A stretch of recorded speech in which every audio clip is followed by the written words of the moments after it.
बुंदेलखंड से भी एक ऐसा लश्कर निकलेगा जो दिल्ली में या तो अपना खून बहा देगा या तो खुद मर जाएगा।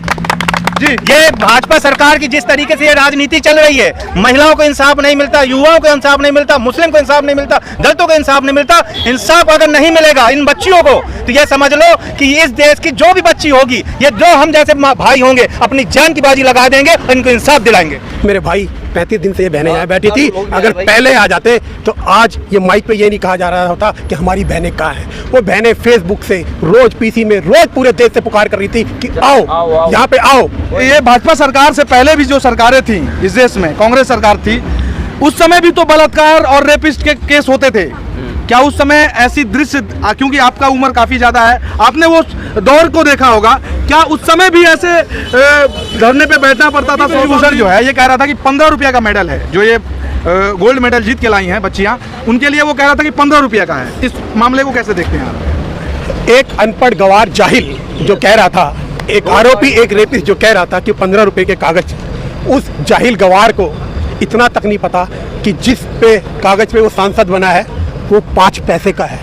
कागज 5 पैसे का ही होता है। उस पे जो लिखा जाता है उसके बाद कोई राष्ट्रपति बनता है और कोई तानाशाह जैसा प्रधानमंत्री बनता है। कागज की कीमत 2 पैसे ही होती है, उनकी तो तब भी 15 पैसे कह रहा हो। 15 रुपया। तो वो जो मेडल होता है उसकी कीमत इतनी ही होती है, लेकिन उसको पाने के लिए 15 साल की मेहनत लगती है। इंटरनेशनल लेवल पे पहलवानों को पटकना पड़ता है, तब वो गले में आता है, तब वो गोल्ड का कहलाया जाता है। उस जाहिल गवार को ये बता देना। नमस्कार, प्रणाम, आप देख रहे हैं सच की बात और अभी हम जंतर मंतर पे हैं। जैसा कि आप तमाम लोगों को पता होगा, महिला पहलवान जंतर मंतर पे अपना धरना दे रही थी। अपने मांगों को लेकर कहीं ना कहीं उनके साथ गलत हुआ था। उनका आरोप यह था कि बृजभूषण ने उनके साथ यौन शोषण किया था।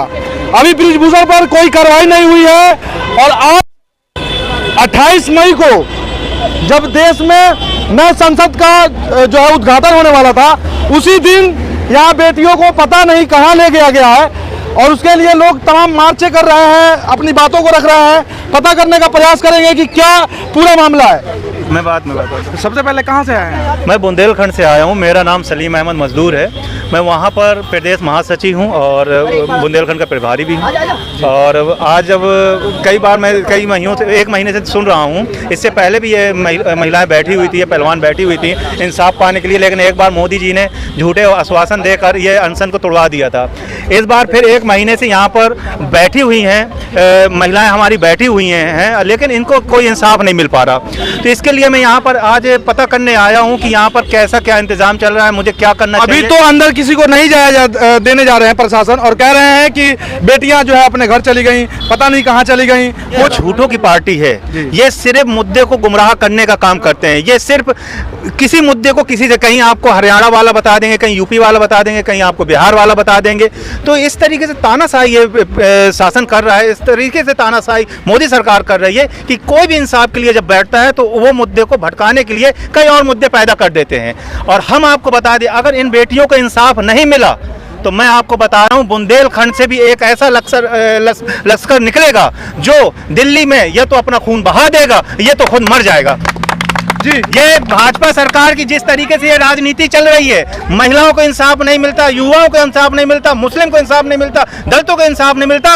इंसाफ अगर नहीं मिलेगा इन बच्चियों को तो ये समझ लो कि इस देश की जो भी बच्ची होगी, ये जो हम जैसे भाई होंगे, अपनी जान की बाजी लगा देंगे और इनको इंसाफ दिलाएंगे। इस देश की जो पहली, मान के चलिए, जो पहले नागरिक थे राष्ट्रपति जी, उसके हाथ से उद्घाटन किया जा सकता था, उसको निमंत्रण दिया जा सकता था, उनको बुलाया जा सकता था। पूरे देश के नागरिक नहीं जा सकते थे क्योंकि सिक्योरिटी का भी मामला होता है। वहाँ पर हमारे देश के चुने हुए लोकसभा MP, राज्यसभा के जो सदस्य वो जाते हैं, वहाँ सब लोग नहीं अलाउ हो सकते, लेकिन इस देश की राष्ट्रपति जरूर जा सकती है। लेकिन जो मोदी सरकार ने ये दलितों का, आदिवासियों का अपमान किया, उन्हें ना बुलाकर, ये देश के लिए दुर्भाग्यपूर्ण है। और इससे यह साबित होता है इस देश में लोकतंत्र खत्म हो चुका है। इस देश में सिर्फ राजतंत्र हो गया। ये ऊंचे लोगों की पार्टी है, अमीर लोगों की पार्टी है। वही लोग, अमीर लोग ही जा सकते हैं संसद भवन में, वही सब जगह जा सकते हैं। देश की आदिवासी महिला कोई नहीं जा सकता। जी, इस मामले को आप किस तरह से देखते हैं कि अभी लगभग 100 दिन हो चुके हैं और बेटियां अभी गायब हैं, यहाँ से गायब हैं, कोई पता नहीं है। और क्या लगता है आपको देखने से कि न्याय उनको मिल पाएगा? भाजपा न्याय सरकार तो में मिलेगा, लोकतंत्र में न्याय मिलेगा, देर सवेर कभी मिलेगा। 2024 का चुनाव बहुत करीब है। यही बच्चियां, यही परिवार जो यहाँ नहीं बोल पा रहा है, वोट के जरिए मोदी को ऐसा हराएंगे कि 2024 के बाद इनको इंसाफ मिलेगा। 2024 के बाद इनको इंसाफ मिलेगा। मैं बच्चियों से कहूंगा कि आप बिल्कुल ना हटे, हम जैसे भाई आपके पीछे कुर्बान होने के लिए तैयार हैं और मरने के लिए तैयार हैं। जी, जैसा कि आप क्या कहना चाहते हैं पूरे मामले को, कैसे देखते हैं आप? भाई को बड़े ध्यान से सुन रहा था, बुंदेलखंड से आए हैं, जोश भी है, युवा भी हैं, साथ में इनके लोग भी हैं। थोड़ा सा दिल में दर्द है जब ये भाई कह रहा है कि मैं बहनों के साथ हूँ। मेरे भाई 35 दिन से ये बहनें यहाँ बैठी थी, अगर पहले आ जाते तो आज ये माइक पे ये नहीं कहा जा रहा होता कि हमारी बहनें कहाँ हैं। वो बहनें फेसबुक से रोज पीसी में रोज पूरे देश से पुकार कर रही थी कि आओ यहाँ पे आओ। मैं लगातार यहाँ पे था। इस तरह की राजनीति अब बंद करनी चाहिए। उन बहनों को आप जैसे कह रहे हैं कि पता नहीं कहाँ है, किस तरह से 140 करोड़ देशवासियों का आशीर्वाद उनके साथ है और उन्होंने बड़े बड़े क्या इंटरनेशनल पहलवानों को पटकनी दी है। अच्छा, सत्ता में आने से पहले कोई भी पार्टी हो ये कहता है कि हम बेटियों के साथ हैं, आम लोगों के साथ हैं, हम जनता के साथ हैं, और जब जीत के पद पे चला जाता है, जब उसके हाथ में वो ताकत आ जाती है, तो क्यों बृजभूषण जैसे लोगों के लिए उनके आंखों पे पट्टी बन जाती है? इस मामले को कैसे देखते हैं आप? कौन बृजभूषण?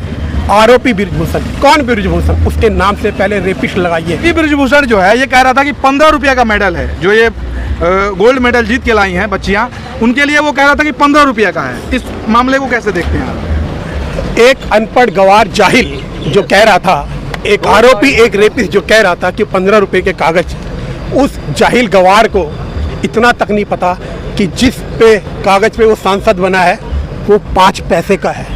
कागज 5 पैसे का ही होता है। उस पे जो लिखा जाता है उसके बाद कोई राष्ट्रपति बनता है और कोई तानाशाह जैसा प्रधानमंत्री बनता है। कागज की कीमत 2 पैसे ही होती है। उनकी तो तब भी 15 पैसे कह रहा हूँ। 15 रुपया। तो वो जो मेडल होता है उसकी कीमत इतनी ही होती है, लेकिन उसको पाने के लिए 15 साल की मेहनत लगती है। इंटरनेशनल लेवल पे पहलवानों को पटकना पड़ता है, तब वो गले में आता है, तब वो गोल्ड का कहलाया जाता है। उस जाहिल गवार को ये बता देना। जी, ये जो बृजभूषण है, क्या आरोपी बृजभूषण जो भी आप कहें बलात्कारी, आप कहिए बलात्कारी, आप कहिए रेपिस्ट, लेकिन हम इसलिए नहीं कहेंगे क्योंकि अभी तक आरोप सिद्ध नहीं हुआ है। आप जो कहना है कह लीजिए, लेकिन ये बताइए कि भाजपा सरकार से पहले भी जो सरकारें थी इस देश में, कांग्रेस सरकार थी, उस समय भी तो बलात्कार और रेपिस्ट के केस होते थे। क्या उस समय ऐसी दृश्य, क्योंकि आपका उम्र काफी ज्यादा है, आपने वो दौर को देखा होगा, क्या उस समय भी ऐसे धरने पे बैठना पड़ता था 100 दिन? आपने क्या कहा कि आरोप सिद्ध नहीं हुआ? सुप्रीम कोर्ट से कौन से उसमें धाराओं में उसके ऊपर वो लगा है? पॉस्को के बाद भी आप कह रहे हो आरोप सिद्ध नहीं हुआ? क्या होता है पॉस्को? पॉस्को में पहले आदमी को 24 घंटे के अंदर धरा जाता है गर्दन से पकड़कर। ये सुविधा और किसको देश में उपलब्ध है?